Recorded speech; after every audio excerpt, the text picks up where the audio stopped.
नमस्कार, मैं मौजूद हूँ ग्राम सभा पोटई में, जहाँ मेरे साथ प्रधान प्रतिनिधि के रूप में विश्राम जी मौजूद है। मैं इनसे जानना चाहूंगी कि अभी तक इन्होंने 4 साल में अपने ग्राम सभा में क्या क्या विकास कार्यों का अंजाम दिया और आने वाले 1 साल के लिए क्या रूपरेखा तैयार किया ताकि इस ग्राम सभा का कायापलट हो सके। विश्राम जी, आपका हमारे चैनल में बहुत बहुत स्वागत है।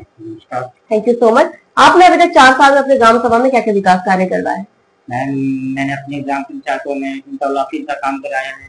जहाँ जहाँ जल भराव हुआ करते थे वहाँ नाली की व्यवस्थाएं कराई है। विधवा पेंशन, विकलांग पेंशन और वृद्धा पेंशन। आवास और शौचालय कितने कितने आवंटित हुए हैं? मैम, इस बार आई थिंक 200-250 आवास प्रधानमंत्री की आवास हमने गाँव में आवंटन किए लाभार्थियों को। इसी प्रकार चूंकि अब शौचालय के लिए तो ऑनलाइन सुविधा हो गई है, फिर भी उसमें करीबन 100-150 शौचालय लोगों को दिए हैं। इससे पहले भी निरंतर हम लोगों ने लोगों को शौचालय दे चुके हैं।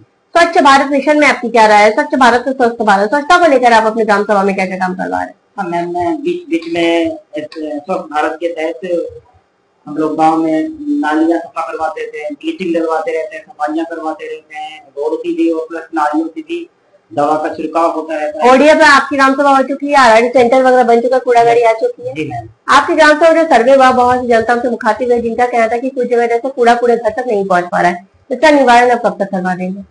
मैम, बहुत जल्द, अगर कहीं से ऐसी कोई समस्या है तो बहुत जल्द इस समस्या का निदान कराया जाएगा मेरी तरफ से।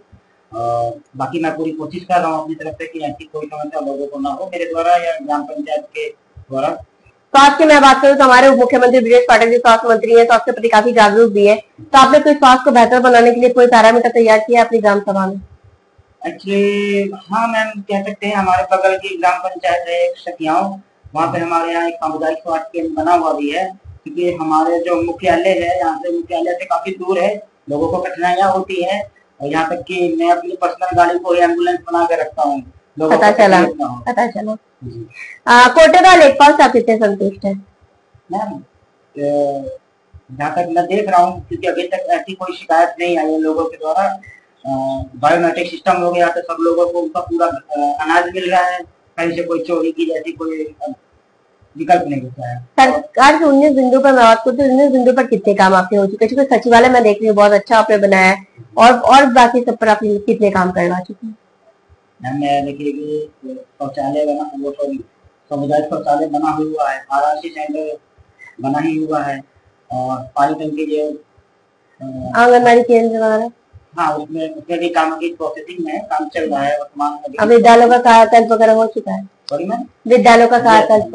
विद्यालय मेरे प्रधान बनने से पहले बड़ी दयनीय स्थिति रही है, मगर आज हर विद्यालय में टाइल, बेंच, बाउंड्री वॉल, पीने के लिए अच्छी व्यवस्था है। मिड डे मील वगैरह सही ढंग से चल रहा है विद्यालयों में? उससे ज्यादा बेहतर तो बच्चे और विद्यालय के अध्यापक चेक करने जाते हैं। आप सर, आपके ब्लॉक में कई प्रधान ने काम किया, वो जाते हैं चेक करते हैं, आप चेक करने जाते हैं?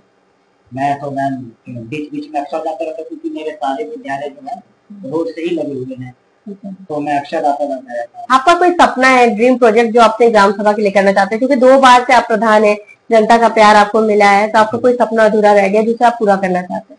हाँ, मैं एक स्वास्थ्य केंद्र की अपेक्षा करना चाहूंगा कि अगर सरकार ध्यान दे, और एक मेरी ग्राम पंचायत में जिस नाम से ग्राम पंचायत है अचिलपुर पिटाई, उस गांव में कोई विद्यालय भी नहीं है और ना ही कोई ऐसी कोई बिल्डिंग है जहाँ लोगों को बरातियों को या कोई ऐसी एक जनसभा करनी हो, ऐसी कोई सरकारी बिल्डिंग नहीं है। उसकी कई रीजन है, एक जगह का ना हो पाना और दूसरा सरकार से धन आवंटन ना हो पाना। तो मैं अपेक्षा करूंगा कि अगर ग्राम पंचायत आसिफ पिटाई मजरे में ही एक सरकारी भवन, चाहे वो मिलन घर के रूप में हो या वो बारात घर के रूप में हो या किसी भी एक बिल्डिंग के रूप में हो जाए। आपके यहाँ पे एक समस्या और है, जिसमें जो जल मिशन कार्यक्रम है उससे प्रधान बड़े असंतुष्ट देखने को मिले हैं, और उसमें मुझे आपका रिव्यू चाहिए कि आप कितने संतुष्ट हैं। क्योंकि प्रधानों का कहना है कि जमीनी स्तर पर प्रधानों के लिए सुविधा कर रही है, तो सरकार की योजना अच्छी है, लेकिन जो ये टेंडर लिए वो दिक्कत कर रही है। इसमें दिक्कत क्या आ रही है? हम लोग अभी पता लगा हम कल यहाँ रोड बना के जा रहे हैं मैम, और वो जाकर खुद के खुद दे रहे हैं, और उसको मतलब एक ये है कि ठेकेदार उनको अपने स्तर से पूरा भी नहीं कर रहा कि बंदवा दे कि हम कोई या मोहल्ले वालों को किसी तरीके से उसको जवाब दे प्रधान को होना पड़ रहा है। भाई वो गड्ढा हो गया, एक बार रोड खुद गई, और उसके लिए मेरे हिसाब से मेरा ये मानना है कि जो भी कॉन्ट्रेक्टर है अगर वो अंडरग्राउंड लाइन कर रहा है, एक दो जगह गड्ढे हो रहे हैं तो ठीक है, वो पूरी रोड खोद डाल रहे हैं वो, तो इसमें बड़ी दिक्कतें आ रही है। सरकार से आप किस तरह की मदद चाहते हैं कि आपकी ग्राम सभा का विकास हो सके और आम जनमानस से आप क्या कहना चाहिए? मैं सरकार से चाहूंगा कि जैसे कि सरकार की अपेक्षा होती है, प्राथमिकता जिन्होंने दिया हुआ सरकार ने, जैसे कि एसडीएम के लिए और प्लस विद्यालय के कायाकल्प के लिए, हम लोगों के लिए एक ग्राम पंचायत में एक जो बजट आता है वो आता है, हम ये चाहते हैं कि इसका जो मद हो ना अलग से हमको मिलना चाहिए, ताकि हम उस मद में काम कर सकें।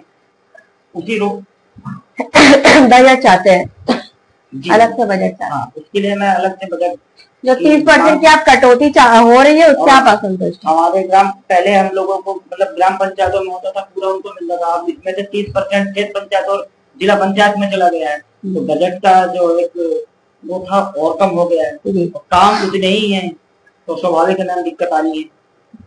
हमारे साथ प्रधान प्रतिनिधि जी मौजूद थे, जिनका साफ तौर पर कहना है कि उन्होंने अथक प्रयास किया ताकि ग्राम सभा को नंबर 1 ग्राम सभा बनाया जाए। इन्होंने साफ तौर पर कहा इनका ड्रीम प्रोजेक्ट का सपना है इस ग्राम सभा में स्वास्थ्य उपकेंद्र बनाना, जो कि एक बहुत ही अच्छी सोच है इनकी। और हमारे उप मुख्यमंत्री विजय पाठक जी भी स्वास्थ्य मंत्री होने के नाते ग्राम सभा में स्वास्थ्य को बेहतर बनाना चाहते हैं।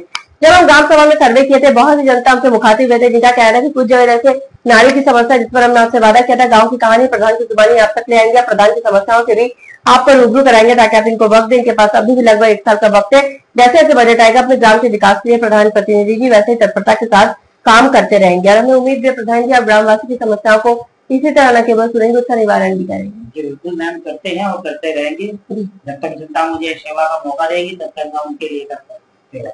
अब देखने वाली बात बस ये होगी कि इस ग्राम सभा को हमें आदर्श ग्राम सभा के रूप में लखनऊ ले जाते हैं। यानी वीडियो जर्नलिस्ट संदीप प्रताप सिंह के साथ मैं कोई साइनी गुप्ता, प्रदेश लखनऊ।